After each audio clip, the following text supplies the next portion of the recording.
Some of the most emotional moments in your life never actually happened. They happened in your head: a conversation, an argument, a perfect comeback, a future where someone finally understands you. A moment where the person who ignored you suddenly sees your worth. And even though none of it was real, your emotions were. Your chest got tight, your mood changed. You felt anger, relief, excitement, maybe even comfort from something that never actually happened. If that sounds familiar, you are not weird, and you are definitely not alone. Psychology has a few different ways of understanding this. Sometimes it is simple imagination, sometimes it is rumination, sometimes it is emotional rehearsal. And in more intense cases, experts use the term maladaptive daydreaming for excessive fantasy that starts interfering with real life. That means this is not always just daydreaming.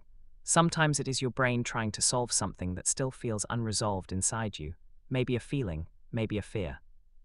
Maybe a conversation you never got to finish, maybe a version of yourself you are still trying to become, and that is why fake scenarios can feel so powerful. Because the brain responds to vivid imagination more strongly than most people realize. The event may be imaginary, but the emotional reaction can be completely real.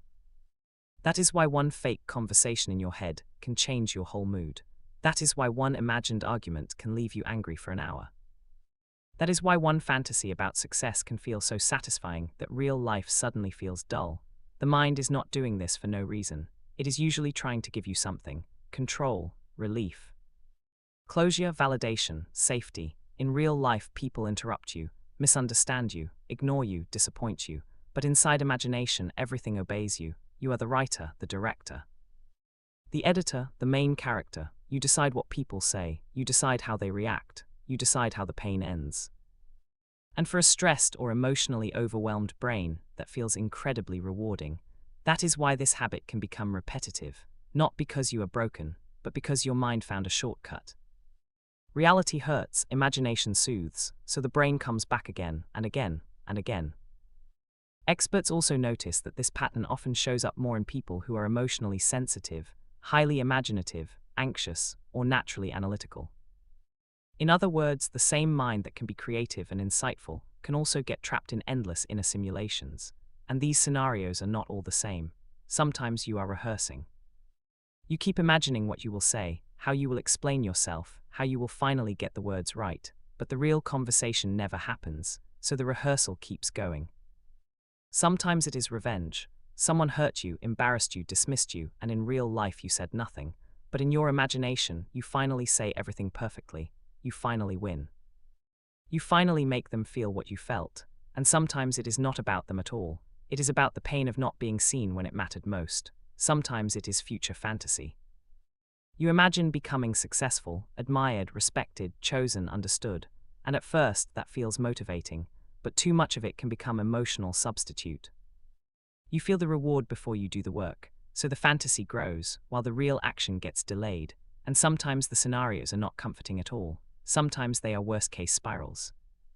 You imagine rejection, failure, embarrassment, loss, humiliation. The brain runs through disaster after disaster, and your body reacts like danger is already here. That is one reason repetitive thought loops can feel exhausting, even when nothing big happened that day. Mayo Clinic specifically describes worry loops as something mindfulness can help with by bringing attention back to the present. So what is the mind actually trying to do?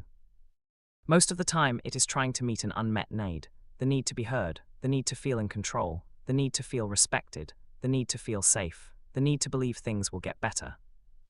Imagination gives those feelings fast. No risk, no rejection, no waiting, no uncertainty. That is why it can become so tempting to live there.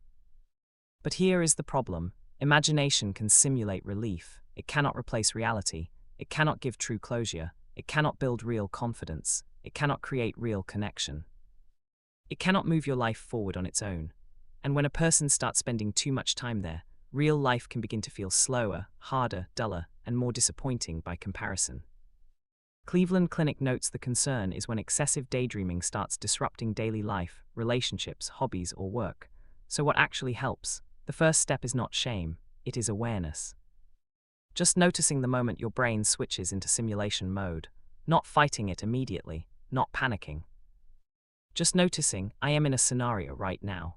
That small moment of awareness matters because it interrupts the automatic loop. The second step is asking a more honest question. What is this scenario trying to give me? Validation, relief, control, hope, a voice, a sense of safety. Because once you understand the need, the fake scenario starts making more sense. And then the third step is the most important one. Find a real-world version of that need. If you need to be heard, say the thing. If you need clarity, write it down. If you need hope, take one real step. If you keep rehearsing a boundary, maybe that boundary needs to be spoken in real life. That is where actual healing begins, not inside the perfect imaginary version, but inside the uncomfortable real one. If these thought loops are intense, distressing, hard to control, or affecting sleep, work, or relationships, expert-backed help like therapy can be worth considering. CBT is commonly recommended for repetitive thought patterns and sleep-related mental overactivity, and mindfulness practices can help reduce worry loops by returning attention to the present.